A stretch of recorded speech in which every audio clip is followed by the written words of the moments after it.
Okay, so good morning everyone. Today we will be starting with the derivatives of hemoglobin.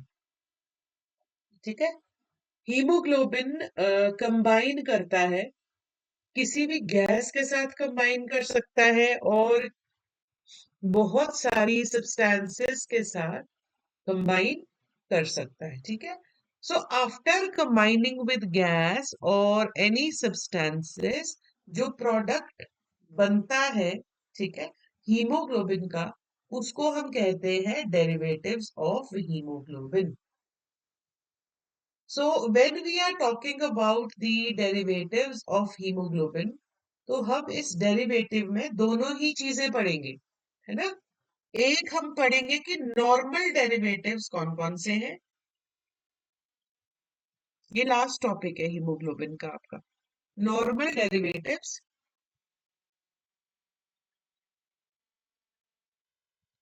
और दूसरे आपके हैं abnormal derivatives. Abnormal derivatives.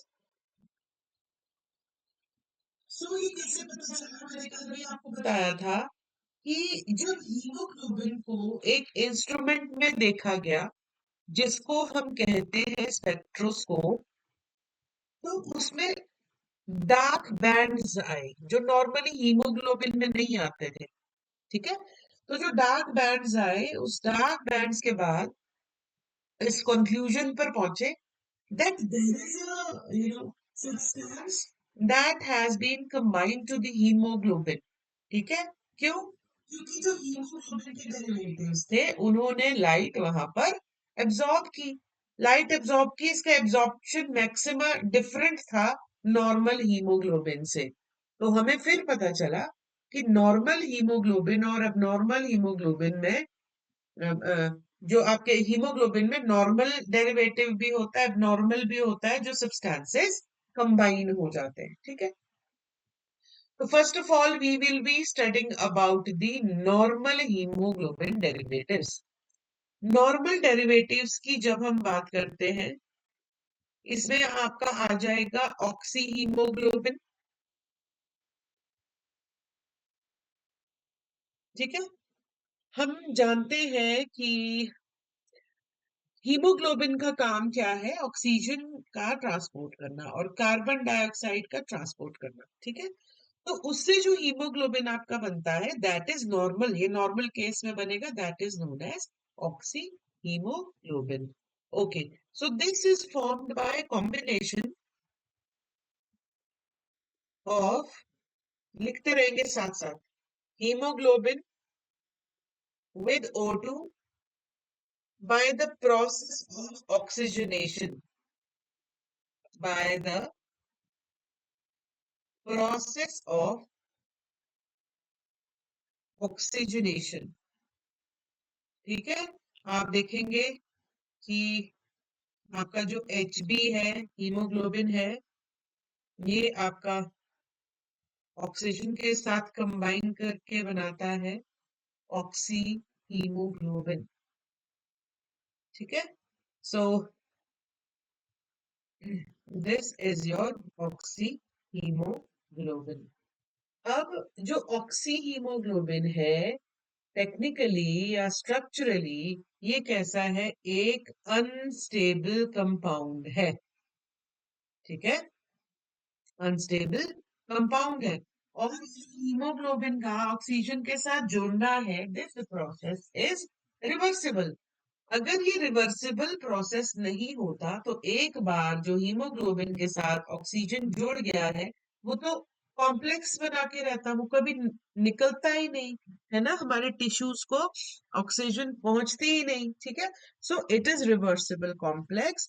And this oxyhaemoglobin, if we talk particularly about this oxyhemoglobin, this oxyhemoglobin is unstable compound. ये कैसा compound है? Unstable compound है, ठीक है? इसीलिए ये जो ऑक्सीजन है ये रिलीज हो जाती है ना? This oxygen can be release from this compound and the iron, इसमें आयरन के स्टेट में होता है फेरस स्टेट में, Fe2 पॉजिटिव स्टेट में होता है। ठीक है, ओके। तो ये एक नॉर्मल है। ठीक, अब देखो, यहीं पर कई बार वो आपको एक नंबर में पूछ लेते हैं एग्जामिनर कि रिड्यूस्ड हीमोग्लोबिन क्या होता है, व्हाट इज रिड्यूस्ड हीमोग्लोबिन। तो उसमें कुछ भी नहीं करना है आपने, जो आपका ये वाला पोर्शन है ना, ये वाला हीमोग्लोबिन, ये है आपका reduced haemoglobin. That means when the oxygen is released from haemoglobin, it is called reduced haemoglobin. आपने प्रॉपर यही आपने डायग्राम बनाना है, हीमोग्लोबिन प्लस ऑक्सीजन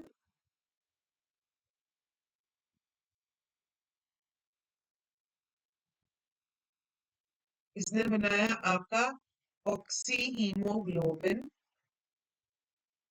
और ये वाला जो हीमोग्लोबिन है आपका, ये है reduced haemoglobin. So we say that the oxygen when the oxygen is released from oxyhemoglobin, it is called reduced hemoglobin। ठीक है, तो कई बार रिड्यूस्ड हीमोग्लोबिन भी पूछ लेते हैं, और ये नॉर्मल हीमोग्लोबिन होता है। देखो, नॉर्मल हीमोग्लोबिन एक तो हो गया ऑक्सी हीमोग्लोबिन। ठीक है, ऑक्सीजन का काम क्या है, ऑक्सीजन का काम है कि आपकी एनर्जी, जब आपकी एटीपी प्रोड्यूस होती है तो वो ऑक्सीजन की प्रेजेंस में होती है, ऑल्दो एनारोबिक भी चलती है। ठीक है, अब ये हीमोग्लोबिन क्या कर रहा है, ये ऑक्सीजन और कार्बन डाइऑक्साइड की ट्रांसपोर्ट कर रहा है। अब जब ऑक्सीजन हीमोग्लोबिन में है उसको बोल रहे हैं हम ऑक्सी हीमोग्लोबिन।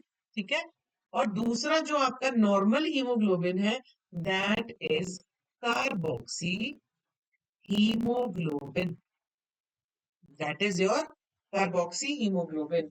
इस कार्बोक्सी हीमोग्लोबिन को हम कह देते हैं कार्बमाइनो haemoglobin.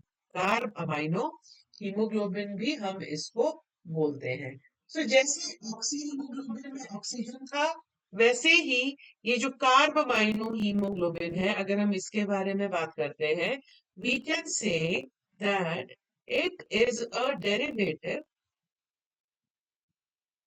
of hemoglobin with carbon dioxide।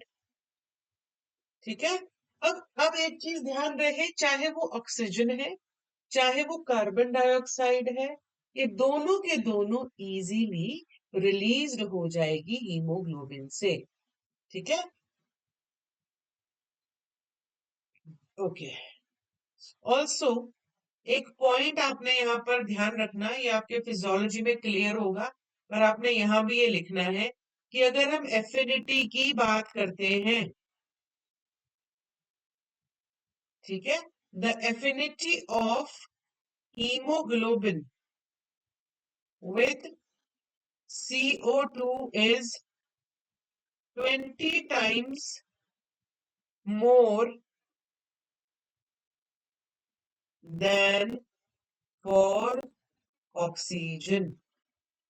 ठीक है, कार्बन डाइऑक्साइड के लिए एफिनिटी हीमोग्लोबिन की ज्यादा होती है, ऑक्सीजन के लिए नहीं होती, क्योंकि कार्बन डाइऑक्साइड हमें एक्सलेशन प्रोसेस के थ्रू निकालनी है। ठीक है, तो नॉर्मल हीमोग्लोबिन की जब हम बात करते हैं डेरिवेटिव्स की, तो इसमें दो तरीके के हीमोग्लोबिन आएंगे, one is oxy haemoglobin, other another one is carboxy haemoglobin.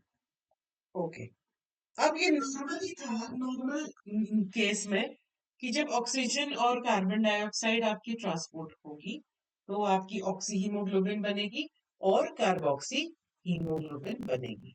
अब हम बात करते हैं एबनॉर्मल हीमोग्लोबिन डेरिवेटिव्स की, कि एबनॉर्मल केस में हीमोग्लोबिन के कौन कौन से डेरिवेटिव्स होंगे। ठीक है, अब जब भी हम टर्म एबनॉर्मल यूज कर रहे हैं, whenever we are using the term abnormal, हम कह रहे हैं that they reduce, जितने भी एबनॉर्मल हीमोग्लोबिन है, they reduce the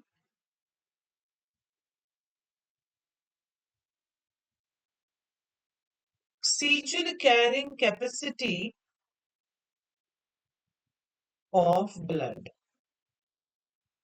जितने भी एबनॉर्मल हीमोग्लोबिन है, ठीक है।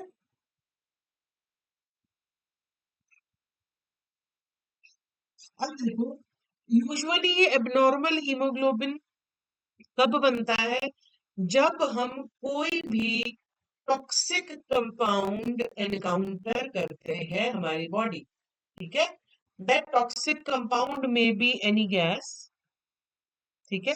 जैसे हम कहते हैं कि आपका कार्बन मोनोऑक्साइड, है ना, आपका कार्बन मोनोऑक्साइड पॉइजनिंग के केस में, ठीक है। सो एबनॉर्मल हीमोग्लोबिन की क्लिनिकल सिग्निफिकेंस है that measurement of these abnormal haemoglobin derivatives, this is helpful in diagnosing and monitoring the exposure to the toxic compounds या poisonous compounds आप कह सकते हैं, ठीक है। अब हम इनको आइडेंटिफाई कैसे करते हैं, bye means of their absorption spectra, absorption spectra के थ्रू थ्रू इनको हम आइडेंटिफाई करते हैं, ठीक है जी। अब एबनॉर्मल हीमोग्लोबिन के जो मोस्ट डेरिवेटिव्स है वो है मेट हीमोग्लोबिन, एक मेट हीमोग्लोबिन, ठीक है। दूसरा आपका है कार्बोक्सी हीमोग्लोबिन। अभी देखो, आपके ये कार्बोक्सी हीमोग्लोबिन हमने नॉर्मल में भी पढ़ा है, अभी बताएंगे डिफरेंस की ये एबनॉर्मल में क्यों है ना। Sulph haemoglobin, sulph haemoglobin. चलो जी, सबसे पहले बात करते हैं मेट हीमोग्लोबिन की। So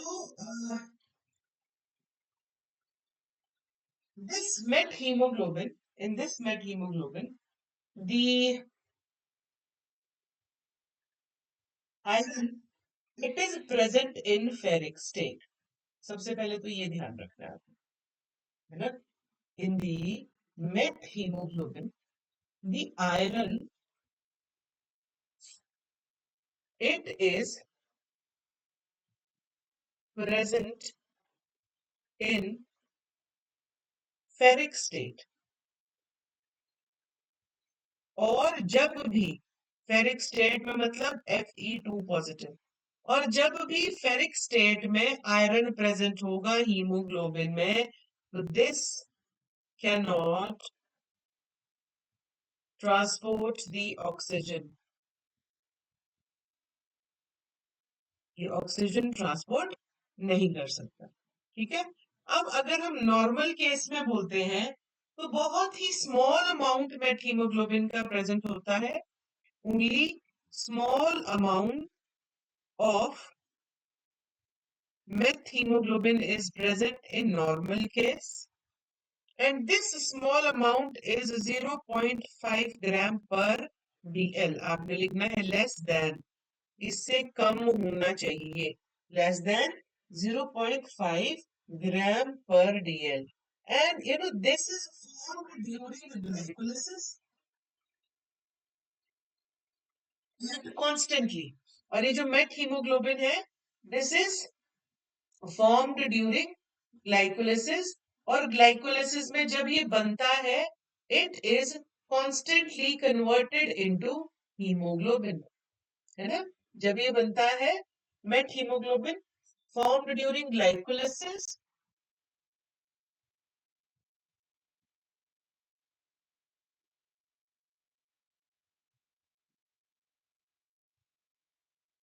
and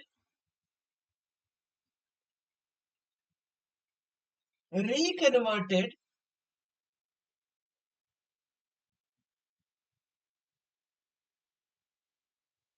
to haemoglobin constantly. ठीक है। हम्म। अब हमने कहा कि 0.5 ग्राम पर डीएल से लेस लेवल्स इसके होने चाहिए मेथ हीमोग्लोबिन के। ठीक है। और ये काम कौन करता है? आरबीसीज। ये इंपॉर्टेंट पॉइंट है, that RBCs has special mechanism to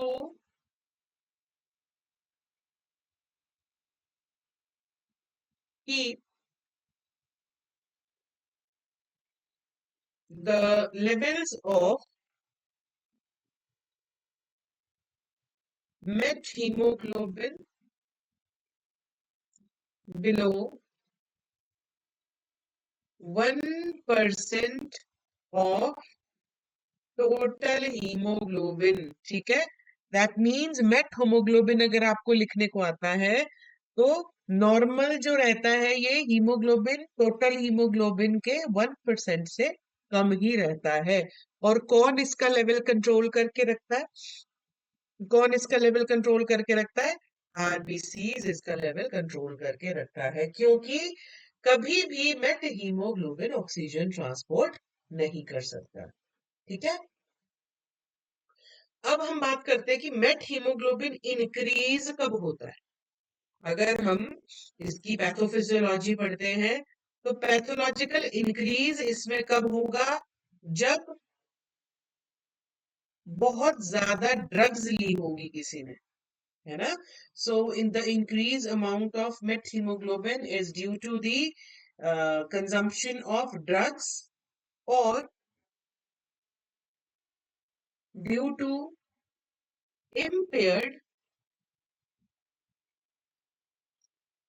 reconversion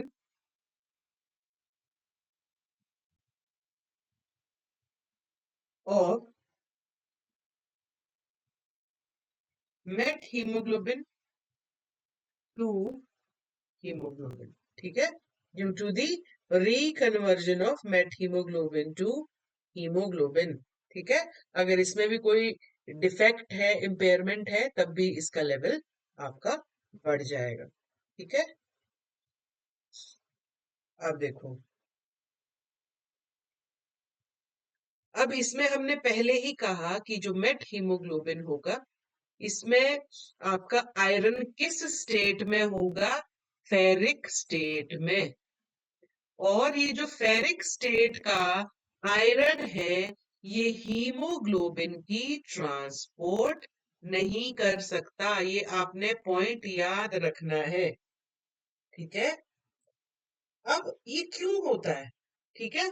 क्योंकि जो ड्रग्स करती है, जो ड्रग्स है, drugs are acting as oxidising agents. अब ये मत बोलना कि ऑक्सीडेशन क्या होती है, मैंने आपको बताया है पहले, है ना। Oxidising agent. और ये क्या करती है? जो हीमोग्लोबिन फेरस स्टेट में है उसको कन्वर्ट कर देती है फेरिक हीमोग्लोबिन में, फेरिक स्टेट में, है ना। जो आयरन उसमें फेरस में है, ऑक्सीडेशन स्टेट 3+ है, उसको किस में कर देता है? फेरिक में कन्वर्ट कर देता है ऑक्सीडेशन करके। ठीक है। अब इससे क्या होगा कि अगर आपका मेट हीमोग्लोबिन बढ़ जाए, when there is increase in met hemoglobin, the oxygen dissociation curve, the oxygen dissociation curve is shifted to the left, shifted to the left। और जब लेफ्ट को शिफ्ट होगा तो डिसोसिएट नहीं होगा। राइट को शिफ्टिंग में डिसोसिएशन होगा, लेफ्ट को शिफ्ट होगा तो डिसोसिएशन नहीं होगा। जब डिसोसिएशन नहीं होगा तो ऑक्सीजन हीमोग्लोबिन के साथ सिर्फ बाइंड करके रह जाएगा और टिश्यूज को ऑक्सीजन नहीं मिलेगा फेरिक स्टेट में। ठीक है। ओके। अब 2 बच गए आपके, छोटे छोटे हैं, ये करके ही जाना आज, है ना। इसको करके ही जाना बस 5 मिनट और।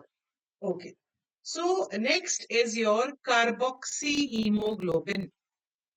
See, this carboxyhemoglobin we were studying in normal hemoglobin. ठीक है, अब हम बात कर रहे हैं that when the carbon monoxide, ठीक है, when the carbon monoxide combines with heme moiety,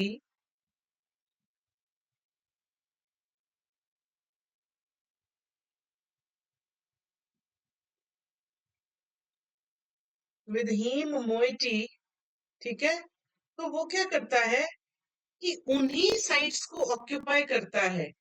it occupy the sites that are for the binding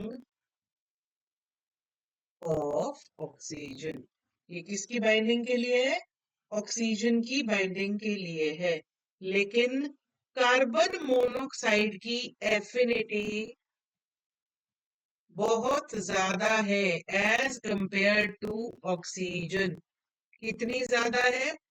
200 times की। अगर कार्बन मोनोऑक्साइड होगी ये 200 टाइम्स ज्यादा कंबाइन कर देगी हीमोग्लोबिन से एज कंपेयर टू ऑक्सीजन। तो इसका सीधा सीधा मतलब क्या है?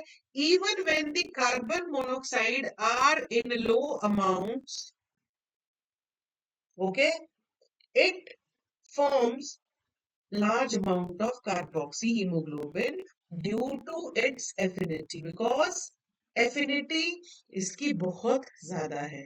As a result of which all the sites जहां पर आपकी ऑक्सीजन बाइंड्स होनी थी, these sites are occupied with the carbon monoxide, and now the binding of oxygen will not take place. When the binding of oxygen will not take place, ठीक है, तो toxic हो जाएगा, ये टॉक्सिसिटी हो जाएगी। ठीक है, so sometimes carbon monoxide even अगर हम 1% भी हो, इंस्पायर्ड एयर का जो कोयले की गैस लगती है ना, ये वही है कार्बन मोनोऑक्साइड। ठीक है, अगर इंस्पायर्ड एयर का 1% भी कार्बन मोनोऑक्साइड है, that can also be fatal within the minutes.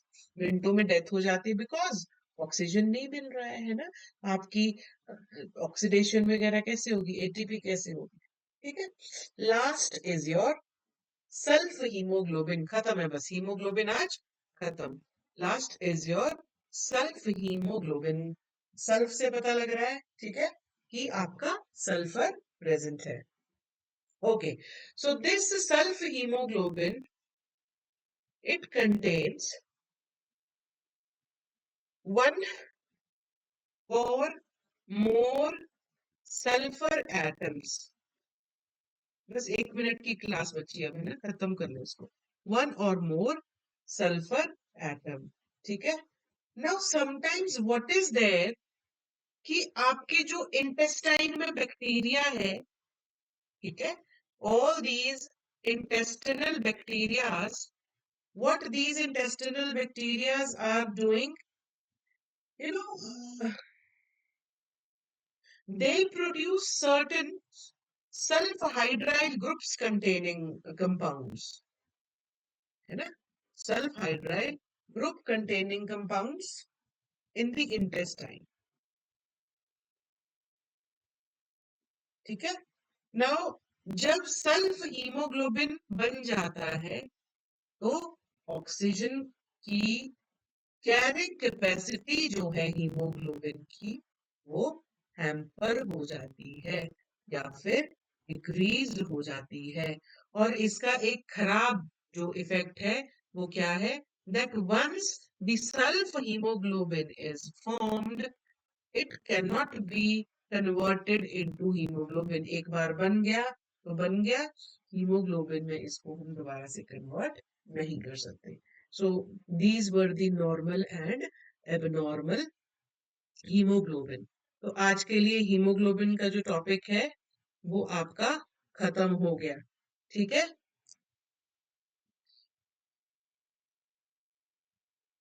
अब आगे हम जो पढ़ेंगे वो हम मेटाबॉलिज्म स्टार्ट करेंगे। अगर कोई नहीं समझ आ रही है चीज तो आपने